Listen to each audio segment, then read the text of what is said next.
caméra et on attaque.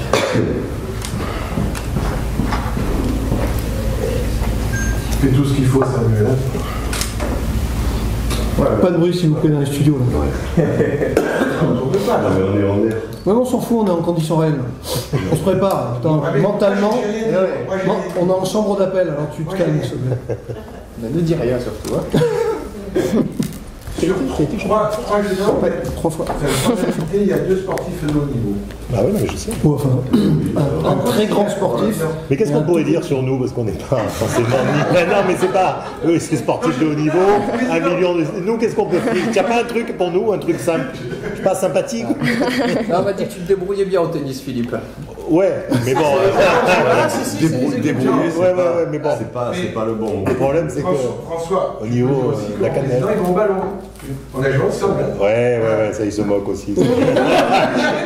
Non, mais par rapport à ton fils, qu'est-ce que tu veux faire? Heureusement qu'il est meilleur que nous, il y a encore. Nous, à son âge, on était bien meilleurs. Donc, il a beaucoup de respect pour toi. Il te passe doucement. Il te fait pas de petit. Par contre, ne nous dis pas que tu sais jouer au boule, toi, là-bas. Oh. Il y a un truc qui le rend fou. François, j'ai gagné ou pas? Tu peux tout lui dire sauf ça. Il ne sait pas jouer au boule. Je sais pas pourquoi. J'ai battu à domicile. C'est pas vrai, François. Tu as perdu? Mais parce que je sais inviter. Les invités, tu en donnes des champions olympiques et tout. Après, quoi qu'il y ait des champions olympiques, et des boules. Bon, allez. Tu nous dis, hein? C'est quand vous voulez. Allez. Sur le clap, on attaque. Bonjour à tous et bienvenue dans cette nouvelle émission Place des entrepreneurs organisée par l'UPE 13 avec le concours de Kedge Business School et de la région Sud. Aujourd'hui encore un plateau extraordinaire et je vais laisser nos invités se présenter. Chloé. Bonjour, merci de me recevoir. Donc, je suis Chloé Blanc, influenceuse digitale depuis bientôt 6 ans. J'ai près d'1 million d'abonnés et j'ai créé ma marque de bijoux l'année dernière en 2019. Bonjour, je m'appelle Franck Moranzoni, je dirige les sociétés Land Rover, Jaguar et Volvo sur Marseille et sur Toulon. Et nous venons de monter un gros parc de véhicules d'occasion à l'hippodrome de Pont-de-Biveau. Très bien. Bonjour, Fabien, je suis intermédiaire en assurance, tant sur la partie ARD, donc regroupant le dommage, la RC, les flottes, la construction, que sur la partie protection sociale, mutuelle, prévoyance, retraite. Et après, dur pour moi de m'éloigner du monde du sport, donc toujours président de la commission des athlètes du comité olympique. Bonjour, je suis Guy Puech, je suis président fondateur d'une entreprise des services du numérique qui s'appelle Alter6, que j'ai créée il y a bientôt 13 ans à Aix-en-Provence, avec une belle croissance, aujourd'hui présent en France, en Europe et en Afrique du Nord. Mais écoutez, voilà, donc magnifique plateau, un champion olympique, un ancien champion olympique, un ancien champion de France, un monstre des influenceuses, et nous, nous c'est un peu, c'est autre chose, c'est un peu les vieux de la vieille, mais c'est important aussi qu'on soit là. Donc comment vous voyez cette crise, et surtout, Franck, comment tu vois le rebond de cette crise? Alors moi, j'espère le rebond comme on a eu le rebond au premier confinement. C'est-à-dire qu'on a eu, on a tous été surpris, et puis sorti du confinement, on a eu un petit peu une frénésie d'achat, des achats qui étaient reportés, qui ont été conséquents, surtout dans mon métier de l'automobile. Et ensuite, on a eu cette progression qui s'est faite à peu près jusqu'au fin août. Ensuite, une petite rechute en septembre, parce que il y avait une incertitude sur la rentrée. Et le deuxième confinement qui nous a carrément plombé. Après l'avenir, moi je pense que l'avenir, de toute façon, il y a toujours une lumière. Hein. Le monde ne s'arrête pas de tourner. Il y a des pays, il y a des sociétés qui se montent, qui se démontent. Et moi je suis pas très inquiet. Je pense qu'aujourd'hui les gens ont soif de consommer, ils ont soif d'acheter chez nous des véhicules, donc on n'a pas. Toi, Guy, tu connais bien tout ce. Alors, en fait, dans le monde du numérique dans lequel je vis, on pourrait dire que c'est un métier qui est très peu touché parce qu'on a besoin du numérique, on a vu l'accélération de la digitalisation et on sait que ce métier sera, on va dire, en poupe dans quelques temps. Malheureusement, il a aussi été touché, or moins que certains, bien évidemment. Donc mon sentiment aujourd'hui, c'est qu'il faut laisser passer la vague de cette crise qui, on l'espère avec les vaccins qui vont arriver, ça va s'arrêter et on va pouvoir reprendre rapidement. Ce qui est sûr, c'est qu'il va y avoir la casse. Donc ce que je dis régulièrement, moi, c'est que place à l'innovation, place à la remise en question, il faut réinventer même nos métiers traditionnels du numérique, il faut les réinventer et faire en sorte d'être meilleurs que les autres, plus en avance et surtout continuer à oser et innover.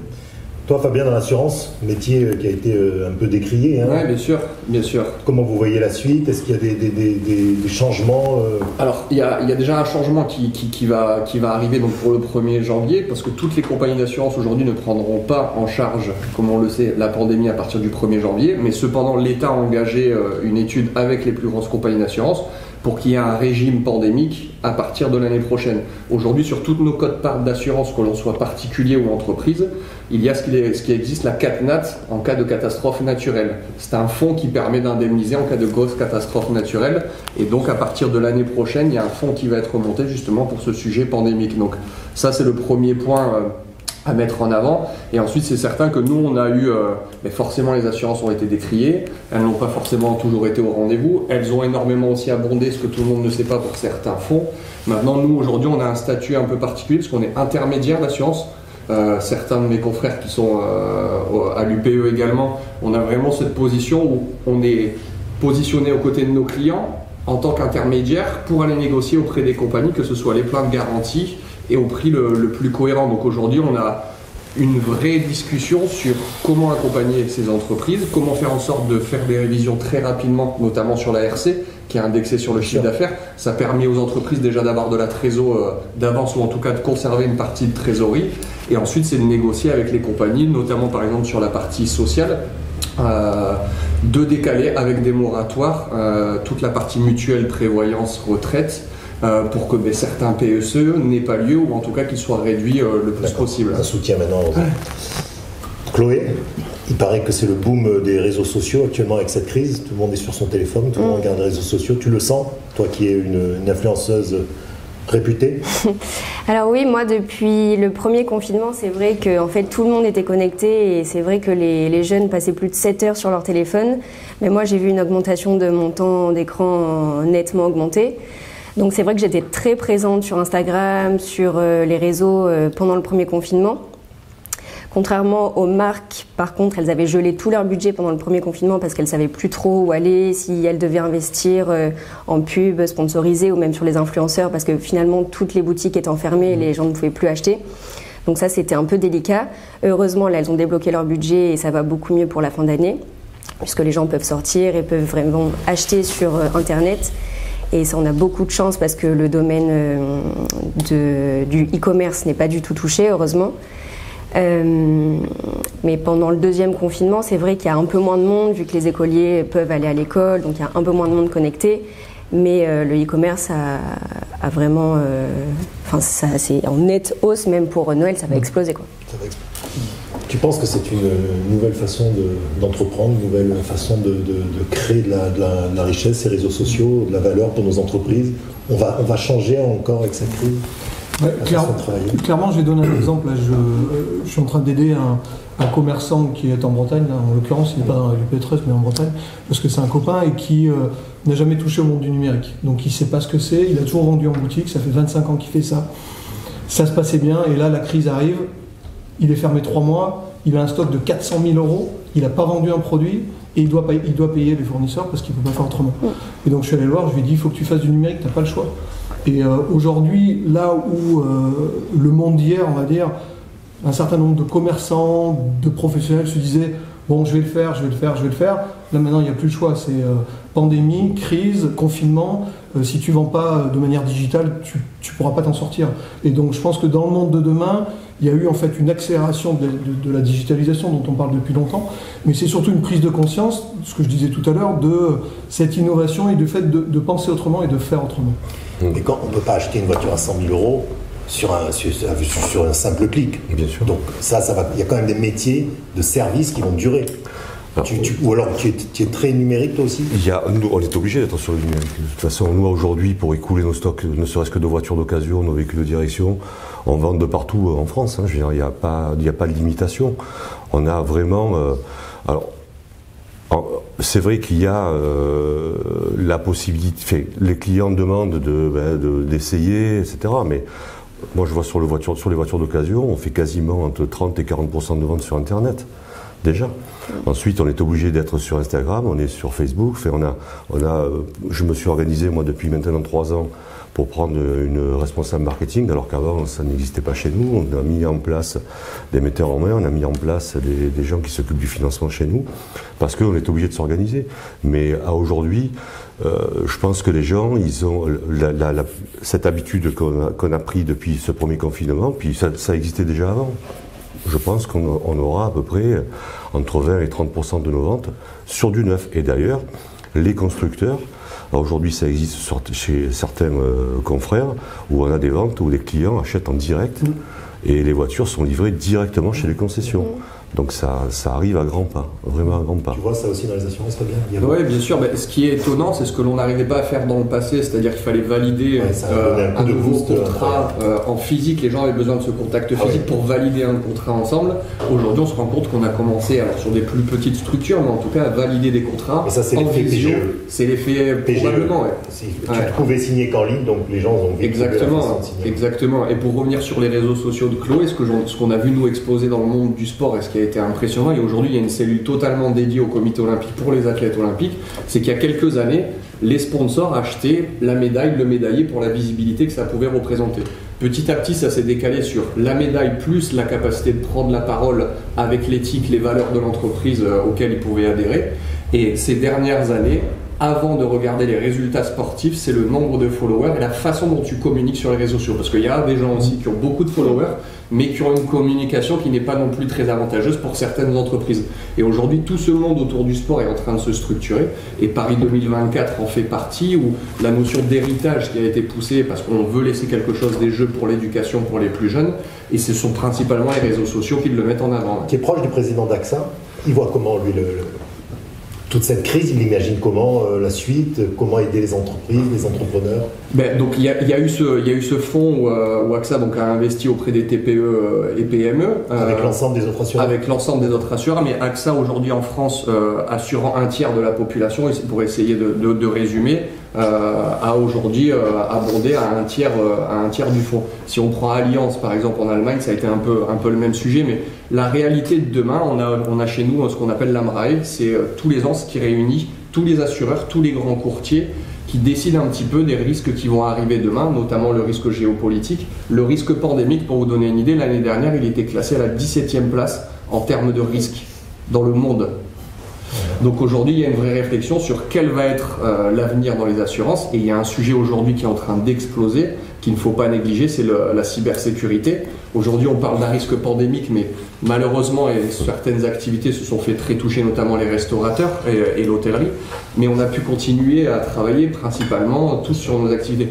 Demain, si on prend un cyber-risque qui bloque tout ça pour un bon nombre d'activités, l'enjeu économique va être bien plus important. Donc la vision d'AXA aujourd'hui, en tout cas les échanges que l'on peut avoir avec eux, c'est de se dire comment on peut expliquer notre prise en charge, comment on peut expliquer que la perte d'exploitation est prise normalement après dommage et pas dans le risque d'une pandémie, et c'est surtout essayer d'avoir une communication plus noble, parce que nous on les pousse à avoir une communication plus noble et probablement plus humaniste de notre activité, de leur dire on doit être un assureur, c'est être présent quand ça ne va pas. Tout à fait, Guy. Dans ton bureau, chaque fois que je viens dans ton bureau, je vois les valeurs, les 4 valeurs que tu as, les valeurs du sport, du judo. Est-ce que tu penses que pendant cette crise, elles sont d'actualité, d'autant plus d'actualité? Ou alors il faut peut-être en rajouter une ou deux? Alors les valeurs que je prône viennent du code moral du judo, parce que j'ai fait du judo, mais je pense que c'est universel, ça ne vient pas que du monde du sport. En l'occurrence, moi je les ai tirés du monde du sport. Est-ce qu'il faut en rajouter d'autres aujourd'hui? Oui, je pense qu'on pourrait en rajouter, comme la résilience. Je pense qu'il y a certaines valeurs qui pourraient compléter le tableau. Ceci étant, en écoutant Fabien, moi il se trouve que dans mon board, là, au conseil de bienveillance chez moi, j'ai Jacques Deperretier qui est le PDG d'AXA, et j'ai Anne-Marie Coder qui est PDG d'Air France KLM, donc je les ai vus il y a 15 jours tous les deux. Pas dans une situation très confortable, parce que les sociétés souffrent, alors moins AXA bien évidemment qu'Air France KLM, mais tous les deux se tournent vers le monde aussi de demain et essaient de réinventer leurs sociétés, qui sont des énormes sociétés, et avec une grosse problématique qui est, oui, ce monde des valeurs. Je sais pas, il y a 15 ans, on parlait peu de ces valeurs-là, on est tombé dans un monde plus humain aujourd'hui, où on met beaucoup les valeurs en avant, donc ça devient un peu tarte à la crème. Et je pense qu'on peut avoir les valeurs qu'on a toujours prônées, il faut en rajouter quelques-unes par rapport à ce qu'on a vécu, parce que très franchement, peut-être à part Bill Gates, il n'y a pas grand monde qui s'attendait à une pandémie de cette taille-là et qui a fait une catastrophe aussi forte qu'aujourd'hui. Et je pense que, encore une fois, pour le monde de demain, d'ailleurs dans mon board, il y a aussi Marjolaine Grondin de Jam, que tu dois connaître, qui travaille sur les 18-25 ans aussi. Et tout ce monde-là est en train de penser à comment réagir demain et quelles sont les valeurs qui vont porter le monde de demain. Et c'est vrai que les jeunes sont importants parce que c'est eux qui vont nous apporter ça. On peut les sacrifier de cette crise. Actuellement, c'est compliqué. Chloé, la grande discussion actuellement dans les entreprises et avec le gouvernement, c'est le travail à domicile, le télétravail. Toi, en fait, tu travailles toujours de la maison. Oui. Alors Comment on travaille seul? Alors c'est compliqué parce que concernant ma partie Instagram, j'ai l'habitude de toujours voyager, donc je suis toujours à droite à gauche avec les marques qui nous invitent sur les événements, les concerts, tout ça, on est toujours en déplacement. Donc là 2020 ça a été un stop net de tous les voyages, plus personne n'a fait d'événements, même tous les festivals ont été annulés, Coachella, tout ça, ça a été tout reporté. Donc ça, out. Et concernant la partie télétravail, moi j'ai l'habitude du coup de travailler de chez moi, parce que je travaille sur mon ordinateur exclusivement. Et j'ai ma salariée qui est également habituée à venir télétravailler chez moi. Je vais acheter mes premiers bureaux là en 2021, j'espère, signer le compromis bientôt. Donc, tu te lances? Oui, c'est ça. Non, on est une équipe petite, on est assez restreinte, on est 2, mais c'est un bon début, je pense, et on est habitué à télétravailler, on est tout le temps connecté, que ce soit par WhatsApp, sur les messages, tout ça. Donc j'ai l'habitude de télétravailler, ça ne me pose pas vraiment de problème. Mais c'est compliqué finalement de travailler de chez moi, c'est pour ça que j'aimerais investir dans des bureaux pour vraiment délimiter cet espace personnel qui est mon salon, ma chambre, tout ça, avec mon travail, quoi. Parce que je ne peux pas stocker chez moi des milliers de sacs, de bijoux, tout ça, j'ai vraiment besoin d'avoir 2 lieux séparés pour bosser. La grande question, c'est nous qui sommes un peu plus, en tout cas Franck et moi, hein, et Guy aussi, plus dans l'économie traditionnelle, c'est comme si toi tu as 900 000 ou 1 million de personnes qui te suivent, c'est comme si tu avais 1 million de clients. Nous on les a pas, on n'arrive pas. Est-ce que tu sens que tu as une force de persuasion sur ce que tu mets par rapport à tes posts avec eux? Est-ce que tu sens que tu as une puissance, ils te suivent dans ce que tu dis? Oui, bah ça je le ressens vraiment parce que les marques m'envoient les statistiques des posts que je fais suite à mes mises en avant pour ces marques-là. Donc là, je sais que les followers derrière suivent et achètent. Ça, c'est différent pour certains influenceurs. Il y en a qui sont très suivis juste pour l'image qu'ils renvoient et pas forcément pour ce qu'ils présentent. Moi, j'ai la chance d'être suivie pour ce que je présente et les filles me font totalement confiance et elles achètent derrière ce que je vais présenter. Donc c'est ça que les marques finalement payent quand elles veulent bosser avec moi pour avoir des retombées derrière. C'est extraordinaire. C'est facile de vendre des grands. C'est super facile. Je suis en train de faire une OPA sur Chloé. C'est ce que je me disais, c'est que c'est beaucoup plus facile. Hein. Ça y est, c'est fait, quasiment. Non, mais enfin, c'est vrai que c'est des nouveaux métiers. Et je pensais à quelque chose d'intéressant, j'écoutais un reportage sur la jeunesse sacrifiée, c'est-à-dire ce que tu disais, les 18, 25, 30 ans. On leur a privé de leur liberté. Par contre, on va leur infliger une dette colossale à rembourser. Au niveau fac, au niveau tissu social, ils sont complètement coupés de tout. Et personne n'en parle. Enfin, je trouve qu'on en parle très peu. Comment vous pensez qu'on peut, nous, à l'UPE 13, essayer un peu de leur donner aussi envie d'être entrepreneurs? Moi, au-delà de ça, je pense que c'est sacrifier et surtout exploiter. Exploiter? Ah oui, moi je trouve que la jeunesse est exploitée. Aujourd'hui, les entreprises qui emploient des jeunes, c'est vraiment pour la basse besogne, etc. Donc je pense qu'il faut inverser cette tendance. Je crois que aider les entreprises à embaucher sur du long terme, aider encore plus sur la formation, développer des métiers qui n'existent plus ou qui ne sont plus attractifs. Et quand on voit les gens qui sont suffisamment bardés de diplômes, qui ont la volonté, qui ont la vraie envie et qui se retrouvent dans des sociétés où ils sont vraiment cloisonnés, ça franchement pour moi ça me fait beaucoup. Ouais. Donc nous on essaie dans notre société justement de développer l'alternance, parce que ça, moi j'ai toujours misé là-dessus. J'ai des collaborateurs qui sont chez nous. Oui, mais pas assez, pas suffisamment. Oui, mais pas suffisamment. On est en train de prendre conscience, pas assez. Si on pense qu'il y a beaucoup de jeunes dans le numérique, c'est...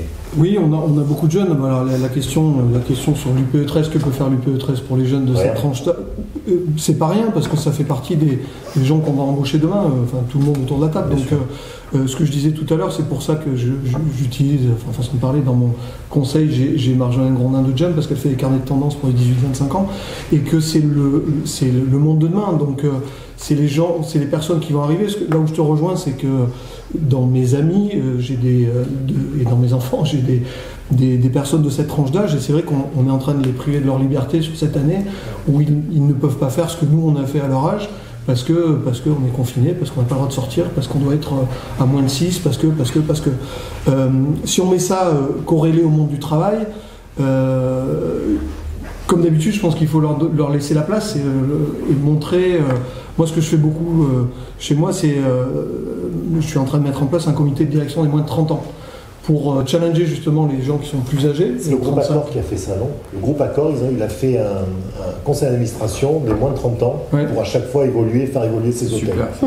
En fait, l'objectif là-dedans, c'est de contrebalancer le vieux pouvoir. Non, moi c'est quelque chose que j'ai entendu par ailleurs et que je mets en place, mais et je trouve ça assez intéressant parce que, comme on le voit avec Chloé qui a 1 million de followers, les jeunes ont une autre manière de penser, une autre manière de voir le monde du travail demain. D'ailleurs, dans les carnets de tendance que j'ai vus, c'est assez marrant l'écart qu'il y a entre les 40 et au-dessus et les 18-25 ans, pour ne pas parler de la tranche intermédiaire. Et il y a un écart fort de vision du monde du travail et on est obligé de les intégrer. C'est pour ça que le comité de direction des moins de 30 ans, ou tout outil à disposition d'un entrepreneur est intéressant à suivre, parce que ça nous fait voir les choses de manière totalement différente. Ouais, et je pense, moi, qu'on a une mission, nous, entrepreneurs, UPE, de pousser l'entrepreneuriat. Moi, je trouve vraiment très riche d'entendre le discours de Chloé, d'être dynamique, d'être jeune, d'acheter ses premiers bureaux prochainement. Et on se rend compte qu'avec la période qu'on est en train de vivre, comme tu dis, il y a plein de jeunes qui sont bardés de diplômes, qui sont riches de savoir, et qui, parce qu'ils ne savent pas ce que va être le monde de demain, ne vont pas entreprendre pour eux, mais vont aller prendre des postes dans plusieurs boîtes. Et aujourd'hui, je pense que c'était un peu l'image de la France pendant un bon nombre de décennies. On était artistique, créatif, c'est l'image de la France un peu où on est novateur. Et on le voit dans plein de métiers aujourd'hui où la France est mise en avant aux 4 coins du monde.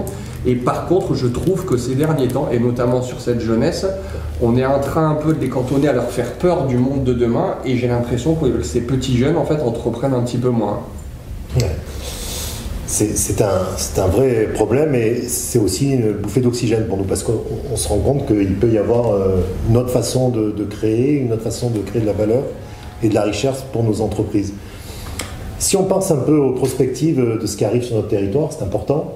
Il y a 2 événements phares, sport, Coupe du monde de rugby, Jeux olympiques, et je ne sens pas un dynamisme très important et une envie très forte de ce territoire pour faire ces 2 événements qui sont quand même mondiaux, c'est quelque chose d'extraordinaire.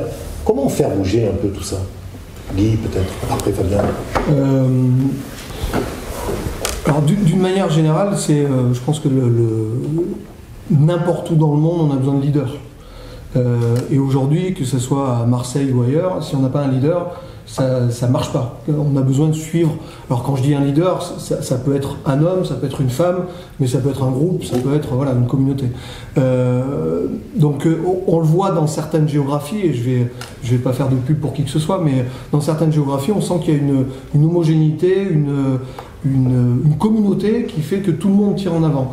Ce qu'il nous faudrait dans le territoire, c'est vraiment cette communauté revenus de partout, du monde, bien évidemment, de l'entreprise, des influenceurs, du monde du sport, qui ait le même objectif et qui tire tout le monde en avant. J'ai l'impression que sur ce territoire, c'est ce qui nous manque et c'est dommage parce qu'on a vraiment tout ici. On a la montagne, la mer, le climat. On a tout ce qu'il faut, on a les entreprises, on a les entrepreneurs brillants, on a des influenceurs, on a tout ce qu'il faut pour réussir et on a des sportifs magiques qui sont parmi nous, on en a plein. Donc je pense qu'on a tous les ingrédients, il faut vraiment avoir ce leader ou ces leaders qui tirent en... Il faudrait créer un cercle vertueux, on n'arrive pas à le faire. Ouais, est-ce que d'après toi, il y a trop d'ego dans ce territoire? Est-ce qu'il y a trop d'ego? Je ne sais pas, mais je pense que déjà il y a une vraie question sur les mœurs françaises tournées autour du sport. En règle générale, le français ne pousse pas le sport plus que ça, bien que c'est en train d'évoluer. Et sur notre territoire, et je rejoins totalement Guy, on a la mer, on a la montagne, on a un terrain de jeu mais incroyable à ciel ouvert. Et quand on voit les Jeux Olympiques qui vont arriver, quand on reprend les retombées économiques que ça va avoir, parce qu'on ne parle pas juste des 2 semaines des Jeux Olympiques, tous ces pays, toutes ces nations, toutes ces on n'a que la voile, hein, c'est ça? Exactement, on a la voile et on aura certains matchs de foot. Ah, quand même. Ce sont même bien que la natation par exemple ou l'athlétisme se passe à Paris, les meilleures nations du monde vont venir en France se préparer quelques mois en amont. Donc sur l'hôtellerie, sur la location des infrastructures sportives, il y a un modèle économique, c'est une certitude et je pense qu'on est en train de passer à côté. Et quand on voit la visibilité que les Jeux Olympiques peuvent avoir aux 4 coins du monde sur 2 semaines, je pense qu'aujourd'hui, oui, sur le territoire, on n'a pas encore assez mesuré l'impact que ça pourrait avoir positif pour Marseille. Chloé, qu'est-ce que pourrait faire un influenceur pour redynamiser tout ça? Alors les influenceurs sur ça, c'est... Il y a des thèmes, c'est-à-dire qu'il y a un influenceur sport, un influenceur mode, ça marche comme ça? Oui, il y a des thèmes. Chaque influenceur peut avoir plusieurs thèmes de communication. Moi, je sais que je suis très mode et beauté. Il y a des influenceurs très sport qui font plutôt de la musculation ou qui sont très spécifiés dans leur activité. Mais c'est tout à fait possible pour un influenceur sport ou même pour un sportif de haut niveau de communiquer en masse sur leur réseau, sur leurs posts, leurs stories, tout ça, et de créer une cohésion, pour porter un projet comme le rugby ou les Jeux Olympiques sur un territoire. Comment ça se fait? C'est la communauté des influenceurs qui peuvent tous se mettre ensemble Oui, c'est ça, créer une communauté d'influenceurs, regrouper des influenceurs selon leur activité et leur dire de communiquer sur un thème précis à leurs abonnés. D'accord. Est-ce qu'il y a dans l'intérêt des posts aujourd'hui un moment précis de la journée, des jours de la semaine où il y a plus d'impact, où tu as plus de résonance sur les posts que tu fais? Oui, ça je le sais grâce à Instagram. Je le sais surtout parce que je connais ma communauté, je sais à quelle heure ils sont plus connectés. Mais grâce à Instagram, on a toutes les statistiques, des jours qui marchent le mieux, des horaires et les pays aussi. On a toutes les statistiques, c'est vraiment très très précis. Du coup, les horaires qui marchent le mieux, c'est entre 10 et 12 pour la journée et 18 et 20 pendant la soirée. D'accord. Donc là, il faut envoyer un max à ces horaires-là. Franck, pour le sport, tu vas être partenaire, je pense. C'est tous les grands événements, vous y êtes? Toujours. Après, ce que je regrette ton chez budget nous, marketing, sans donner le montant, ça représente de ton chiffre d'affaires. ça fait un gros budget. C'est un gros budget. Ouais. Vous fonctionnez entre guillemets à l'ancienne encore. C'est-à-dire qu'il y a 2 choses. Il y a 2 formes de budget. C'est-à-dire qu'on a un budget qui est imposé, c'est-à-dire que les marques nous imposent un certain budget par ce qu'on appelle des VN contrats, c'est-à-dire que voiture neuve par rapport aux objectifs qu'on nous donne.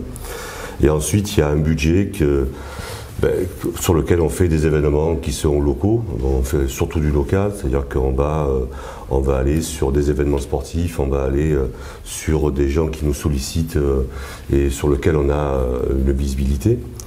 Mais effectivement, on a à peu près sur les 1300 voitures neuves qu'on vend, on a un budget alloué par chaque voiture et par chaque marque qui sont obligatoires. On peut après il y a un budget. Après Land Rover est beaucoup plus axé sur le rugby parce que les valeurs de Land Rover sont plus axées sur le rugby. Les valeurs de Volvo sont plus axées sur la voile. Donc on a aussi chez Jaguar, on va beaucoup plus sur du sport, sport mécanique. Et effectivement, comme tu disais, on a suivant les marques, suivant l'ADN qu'on a su créer au départ, on va plus ou moins vers des sports. Mais nous, tu vois comment la mise en place d'un dynamique sur le territoire pour ces Jeux Olympiques? Je pense qu'il y a 3 leviers. Il y a évidemment le sport de haut niveau, pousser nos jeunes pour qu'on ait un maximum de jeunes du territoire dans les équipes de France lors des Jeux Olympiques de Paris 2024. Il y a l'éducation par le sport, parce que le sport c'est une merveilleuse école de la vie et la notion d'héritage, c'est là où l'enjeu des Jeux Olympiques c'est aussi ça, c'est pas que de faire uniquement des beaux Jeux Olympiques et gagner beaucoup de médailles, c'est qu'il reste quelque chose sur nos territoires. Et donc il y a un label Terre de Jeux qui s'est monté avec le comité olympique où chaque ville qui n'accueille pas les Jeux Olympiques peut être partenaire à sa hauteur pour son territoire. Et ensuite, il y a un troisième levier pour moi qui est très important, c'est le sport santé. Je pense que de plus en plus, on se pose la question de comment mieux vivre, mieux vieillir. Je vois, moi en tout cas, j'ai l'impression de voir de plus en plus de joggers sur la corniche. J'ai l'impression que ça rentre dans les mœurs françaises un petit peu, où on fait un peu plus de sport, ou en tout cas, on essaye de prendre un petit peu plus soin de soi. Donc, je pense qu'il y a ces trois leviers-là, et que pour attirer les gens, pour attirer la population que l'on a sur notre territoire, ce n'est pas uniquement que le sport de haut niveau, parce que tout le monde n'aime pas la natation, tout le monde n'aime pas le rugby. Je pense qu'il y a vraiment une réflexion à avoir sur l'éducation pour les jeunes, le sport de haut niveau c'est une certitude, et le sport santé. Et ensuite, je voudrais rebondir sur quelque chose, c'est que j'espère que nos élus ou les maires voyagent dans le monde. Parce que quand vous voyagez dans le monde et que vous revenez chez nous, c'est pitoyable, quoi. Donc ce phénomène de pouvoir développer cette métropole, de pouvoir développer cette région, effectivement, il y a que par la visibilité. On parle de Chloé, mais on parle aussi du sport. Mais c'est vrai que ce dynamisme, il doit arriver de là. Quand vous arrivez, moi j'ai des fils qui sont à Hong Kong, l'autre en Italie. Enfin, quand on voyage, quand on voit le dynamisme qu'il y a à côté. Et quand on revient chez nous, on voit cette guerre de clochers entre petites villes. C'est là où je pense qu'il y a vraiment le gros problème. Mais c'est ça la difficulté. Tu dis ça, et d'un autre côté, Guy dit voilà, on a tout ici, on a tout pour faire, tout pour réussir, et on n'y arrive pas. Moi, je suis dans ce métier depuis 38 ans, je suis marseillais. Et je suis, des fois, quand je reviens, j'ai un coup de blues pendant une semaine parce que je me dis comment c'est possible d'avoir une région géographique comme celle-ci et qui n'est pas développéée. Donc, sur les influenceurs, la région PACA, Sud, ou 13 en particulier, il y a énormément de followers. Parce que tu es du Sud, ou alors toi c'est international, c'est global? Moi, cible principale est parisienne. J'ai beaucoup de Parisiens qui me suivent parce que j'ai l'impression qu'elles sont plus branchées influenceuses et mode et beauté. Et dans la région Sud, c'est mon deuxième pourcentage, ça doit être 30% peut-être. Donc c'est pas négligeable, mais il y a moins d'influenceurs déjà, je dirais, dans la région Sud. Il y en a plus vers Lyon, vers Paris, tout ça. Et il n'y a pas une émission qui s'appelle Les Marseillais? Si. C'est quand même... C'est bien, il n'y a pas d'émission Les Lyonnais. Hein. Non, c'est vrai. On y est, hein, quand même. C'est vrai. Mais c'est des influenceurs différents, qui ont une cible différente, avec un parcours différent et qui touchent d'autres personnes que moi. Je pense qu'on n'a pas la même cible. Mais c'est bien, il faut en faire pour tout le monde, donc c'est intéressant. Bah écoutez, nous arrivons au temps de la conclusion, donc voilà, si vous voulez me dire un petit mot, peut-être Guy, sur le principe de cette émission et également sur ce que tu attends de ce territoire. Ma conclusion pour le territoire et pour demain, de toute façon, sera à l'instar de tout ce que j'ai dit depuis le début, innover, oser et surtout être motivé, optimiste et faire preuve de résilience par rapport à ce qu'on est en train de vivre. Je crois que c'est les mots les plus importants pour moi. Top, très bien. Mais moi je pense que c'est quelque chose que j'ai appris à l'étranger, notamment aux États-Unis, c'est se permettre de rêver. Malgré la situation, il va y avoir des opportunités, se permettre de rêver. Et après, tous les modèles que j'ai vus fonctionner et se développer, ça a été une unité qui est restée unie, surtout au moment où il fallait traverser les tempêtes. On discutait du conseil exécutif de l'UPE juste avant ça et de la présence régulière de tous ses membres. Et je trouve qu'il y a un bon nombre d'entrepreneurs aujourd'hui qui sont dynamiques, qui veulent transformer ce territoire. Et je pense que si on reste unis et si on se permet de rêver, on est à l'aube d'un nouveau monde. Ouais, moi je rajouterais, je suis d'accord avec vous, puisque quand on est entrepreneur, on est toujours innovant, on a toujours envie d'avancer, on a toujours envie de voir devant.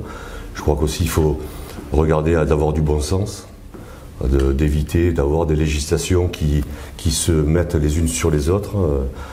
Moi, dans mon métier, quand je vois qu'on pousse les industriels à aller vers l'hybride et qu'après, au bout de 8 mois, on vous dit qu'on vous taxe sur le poids, il y a des accabres, c'est tout à fait incompréhensible. Donc je pense qu'il faut retourner sur du bon sens, retourner sur des sens de valeur. Et je pense qu'on a un pays qui est un hexagone, qui est tourné vers la Méditerranée, qui est tourné vers l'Atlantique, qui est tourné vers l'Est. Il n'y a aucune raison pour qu'on ne réussisse pas, aucune raison. Chloé, alors, en plus de cette question, juste une autre question pour toi. Est-ce que tu vas adhérer à l'UPE 13 ? Oui. Oui. Mais ça, c'est important. Ça, on finit sur une bonne note, parce que si des influenceurs commence à adhérer à l'UP13, c'est une nouvelle image de l'UP13. Donc... Oui, c'est important d'être soutenu et bien conseillé par un comité de professionnels, c'est nécessaire. Quand on est jeune entrepreneur comme moi, en tout cas, c'est important. Oui, les anciens, c'est ce que je dis. Bon, bah écoutez, merci beaucoup. Merci au plaisir, à toi. et vraiment, j'ai été ravi d'animer cette émission à vos côtés. Merci beaucoup. Merci.